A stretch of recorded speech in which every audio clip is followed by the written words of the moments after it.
So let's build a WPF-based front end for our Hangman library. We moved that code into a library for a reason. We can now use it in multiple places. So what am I going to do? I'm going to create a new WPF project. I'm going to add the games library to the solution, add a reference to it. I'm going to add a library of graphics, of images that I've created. And we'll take a look at how that works. So let's do all of that. So I've started up Visual Studio here. I'm going to say I want a new WPF application. I'm going to call it Video 29, because again, I'm unimaginative. And we'll just do that. There we go. So we've got a new project created here. The designer is our nice blank designer window. And now over here in this solution, I'm going to add an existing library. We're going to add the games library. So I'm going to go to the solution item. I'm going to right click on it and then say add existing project. And on my desktop, add the games project. All right, so now I have two projects in my solution. Remember that this project, this executable, is going to need to have the games library added as a reference. So I'll go in here, right-click on that, say Add Reference, choose the project, click on OK. All right, so I've created this folder under my project called Images. I'm going to right-click on that, say Add Existing Items. I've put a folder of images on my machine. I'm going to say Show me all of the files that are in there. I've got a whole bunch of pictures of skeletons in here. I'm going to add all of those.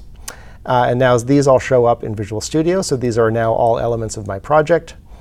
And if I click on that, then you can see this has automatically been marked as a resource, which is great. So it will be embedded within my application. And I can actually say I want to design this thing. I can click on it. And Visual Studio will actually open up a little simple graphical designer so that I can make edits to this image if I want to. Now, I don't want to right now. I've already got it the way I want. And this is not exactly Photoshop. But it's if you need to tweak an image when you're in Visual Studio, it's a pretty handy little tool. All right, so let's close that. So we're now set up. We're back in the Visual Designer. And I'm going to start adding some design elements to our window here.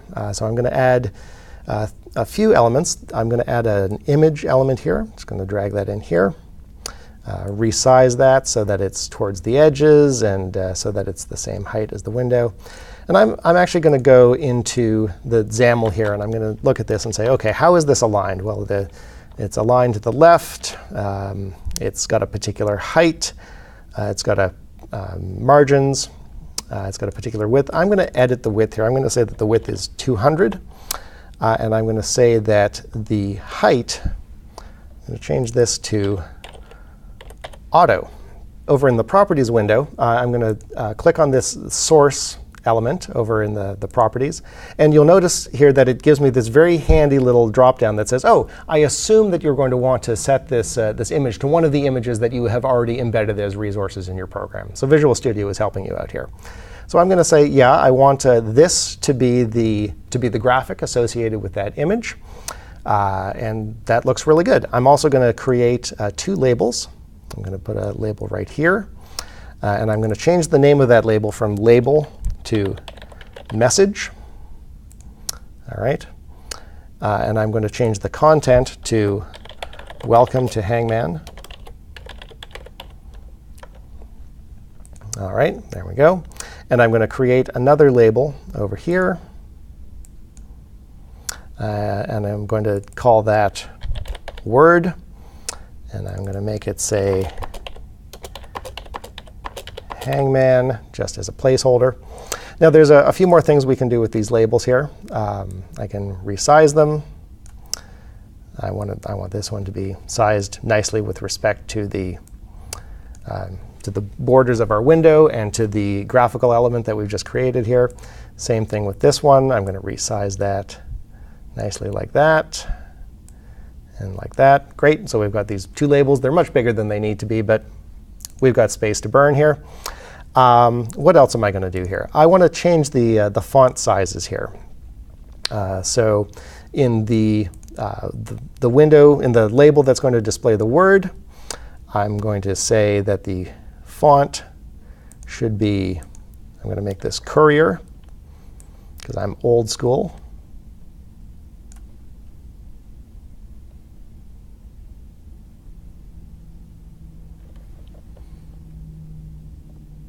Courier New, there we go. I'm going to make this 24-point font. And this one, I am similarly going to make this 24-point font. There we go. And you know, while I'm at it, I might say, welcome to Hangman. Right, there we go. All right, maybe put an exclamation mark at the end of that thing. All right, so things are looking pretty good here so far. I want to run this really quickly here and just display something interesting about how it renders. You'll recall that I set the height of the image to be auto. And when I resize this thing, you'll notice it gets taller and taller until the maximum width is reached. I said I wanted the maximum width to be 200.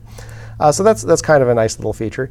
You notice, however, also that the labels just sit there like rocks. They don't move at all. I can make this small enough that you can't see it, and they just stay wherever they are, no matter how things resize. It is possible, and actually pretty straightforward in WPF, to make applications where everything moves around as you resize it, where the words could get smaller or larger, or where they could move back and forth as the image changes size.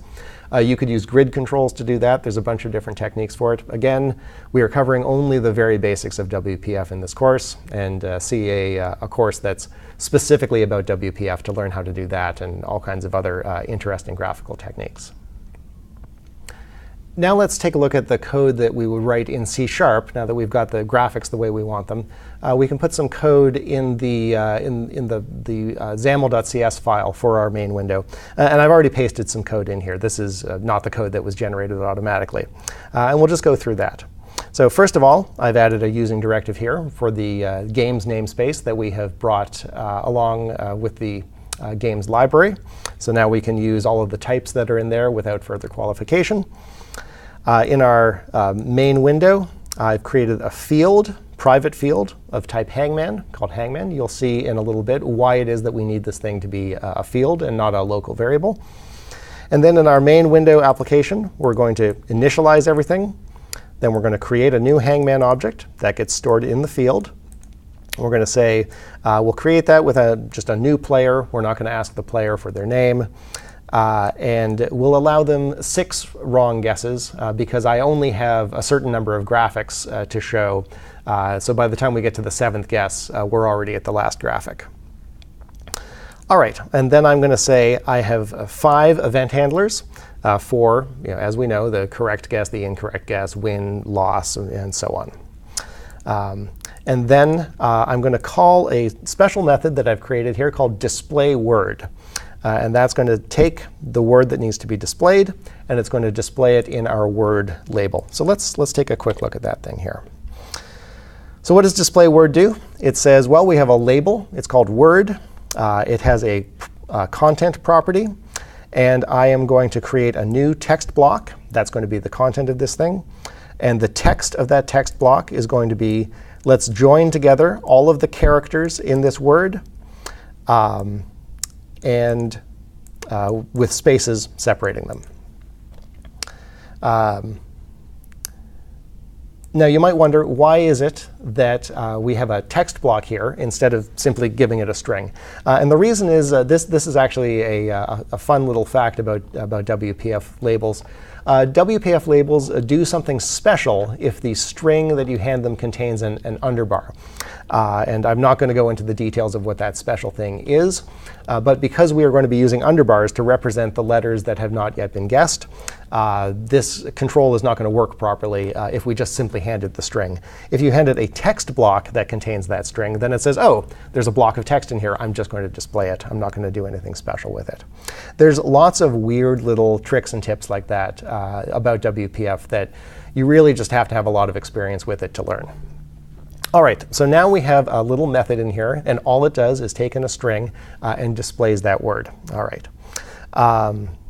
And I don't think I mentioned before, I've made the word to display a public property that returns a string. And the way that works is it just takes the word to display array. Remember, this was an array of characters, and says, make me a new string based on this.